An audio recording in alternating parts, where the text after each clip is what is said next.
किचनमध्ये तुमचं खूप खूप स्वागत आहे. आज आपण आषाढ महिना येतोय त्यानिमित्त छान अशा खुसखुशीत इथं कापण्या बनवणार आहे. तर गव्हाच्या कापण्या बनवतोय आपण. तर त्यासाठी बघा 3 वाट्या मी इथं गव्हाचं पीठ घेतलेलं आहे. त्यानंतर त्यासाठी लागणारे 5 चमचे आपण इथं बेसन घेतलं. ह्याच्यामुळं आपल्या ज्या कापण्या आहेत त्या एकदम खुसखुशीत होतील. त्यामुळं बेसन इथं वापरायचं. 1 वाटी आपण इथं गूळ घेतलेला आहे. दाबून वाटी भरलेली आहे बघा एकदम. गूळ चिरून घेतलेला आहे. चवीनुसार किंचित मीठ लागेल. जायफळ आणि वेलची पावडर इथे घेतली. तुमच्याकडे सुंठ पावडर असेल तर तुम्ही आवर्जून घाला. 1 चमचा इथं आपल्याला खसखस लागणार आहे ती घेतली.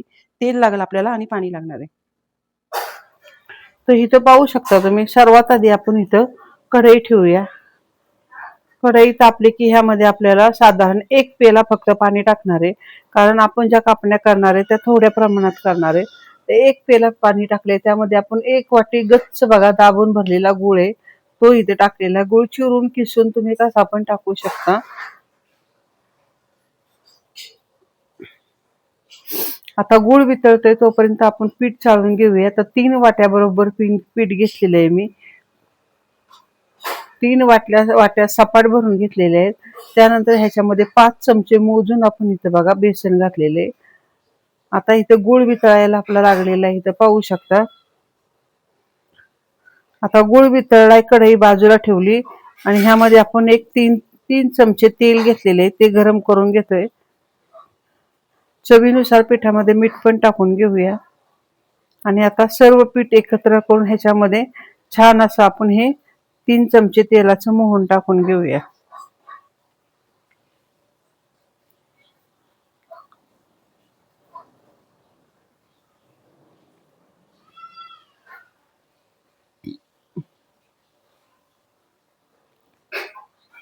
तर इथं पाहू शकता आपण 3 चमचे तेल ते कडकडीत गरम केले आणि ते आपण इथं मोहन टाकलेले.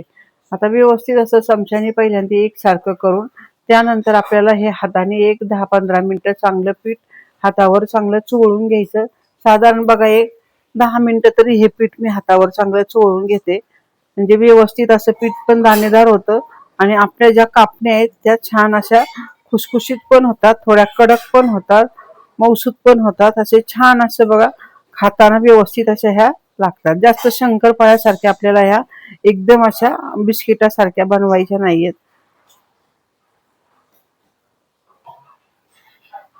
तर आता मोहन बघा लावून झाले चांगलं. मी जवळजवळ 8-9 मिनिटं हे छान पीठ बघा हातावर चांगलं मिक्स केलं आणि आता थोडं थोडं गुळाचं पाणी टाकून आपण हे पीठ येते घट्टसर गोळा आपल्याला मळून घ्यायचा आहे.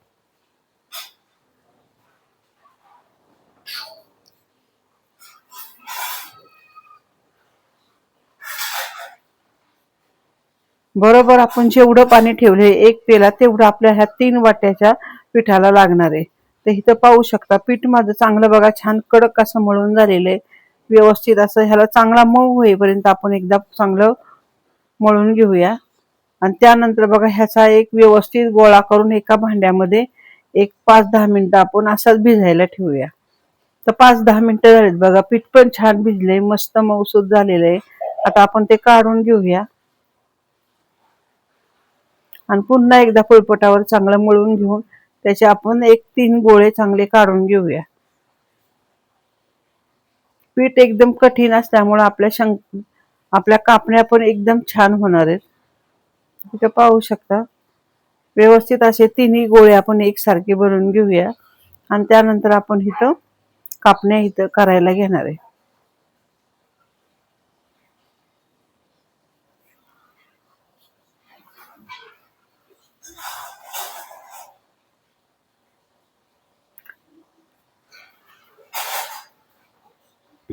तर पुन्हा एकदा पोळपाटावर चांगलं पीठ मळून घ्यायचं आणि आता इथं आपण एक चपाती लाटायला घेऊया. तर जेवढं पीठ तुम्ही छान मळून घेता तेवढा पिठाला पण मऊसूतपणा येतो आणि कापण्या पण आपल्या छान बघा होतात. इथं वातड होत नाहीत, एकदम छान म्हणजे अगदी हाताने सहज तुटतात, खुसखुशीत पण होतात, थोडासा कडकपणा पण त्याच्यामध्ये असतो आणि खायला पण ते छान लागतात. अशा पद्धतीने जरा कडक पीठ मळून घेतलं तर कापण्या सुंदर होतात. तर इथं बघा आता जास्त जाड किंवा पातळ नाही, तर मध्यम अशी आपण इथं चपाती लाटून घेतलेली आहे. आता ह्याच्यावर आपण खसखस टाकूया थोडीशी असेल तर टाका, नसेल तरी नाही टाकली तरी चालेल. पण खसखशीमुळं कापण्या दिसायला पण छान दिसतात. त्यामुळे आपण वरून थोडीशी खसखस पेरलेली आहे.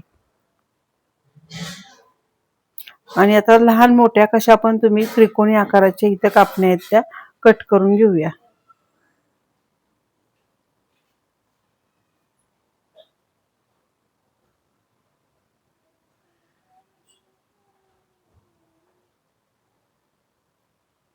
अशा पद्धतीने बघा छान अशा ह्या कापण्या आपण तयार करून घेतलेल्या आहेत. इथं पाहू शकता जास्त जाड नाही किंवा जास्त पातळ नाही, मध्यम जाडसर अशा ह्या कापण्या आपण सर्व कापून घेतलेल्या आहेत. तेल पण तापायला ठेवलेले आहे आपण.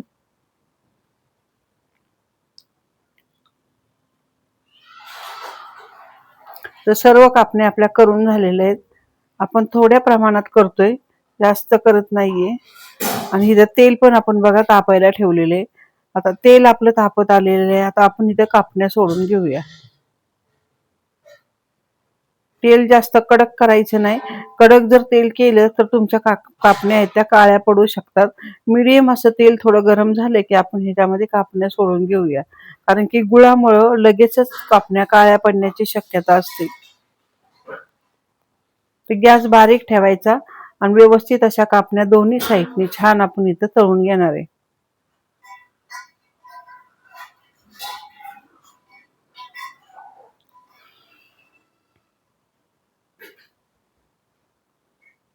तर व्यवस्थित अशा एकदम हलक्या हाताने कापण्या तळून घ्यायच्या, म्हणजे आतपर्यंत छान ह्या कापण्या तळल्या जातात आणि खायला पण छान लागतात.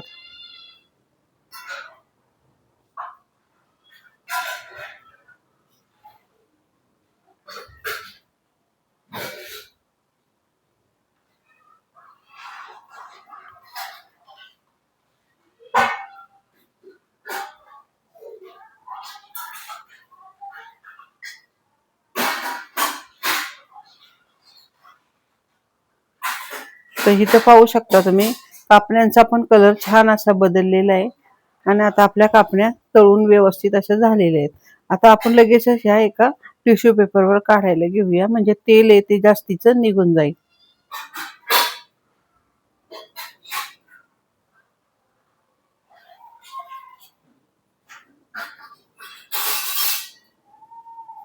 तर इथं पाहू शकता पहिला घाणा आपला छान तळून झालेला आहे. आता आपण इथं सर्व कापण्या बघा तळून घेतलेल्या आहेत. अगदी जेमथेम एक पावशर पिठाच्या मी ह्या कापण्या बनवलेल्या आहेत आणि सुंदर झाल्यात, एकदम छान झालेल्या आहेत. इथं पाहू शकता तुम्ही.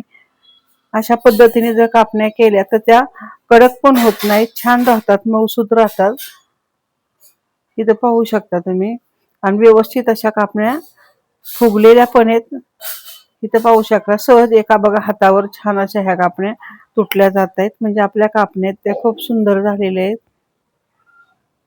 अगदी तुम्ही चहा सोबत किंवा मधल्या वेळेला खाण्यासाठी, आता सध्या आखाड महिना चालू आहे, तर छान असा हा आखाड महिना तुम्ही कापण्या करून साजरा करू शकता. आणि अशा पद्धतीने बघा जर तुम्ही कापण्या बनवल्या तर बिलकुलही वातड होणार नाहीत, मस्त होतील. ही पद्धत वापरून तुम्ही कापण्या जरूर बनवायला घ्या. आणि आजची रेसिपी जर आवडली असेल तर चॅनलला सबस्क्राईब करा, शेअर करा, कमेंट करा. धन्यवाद.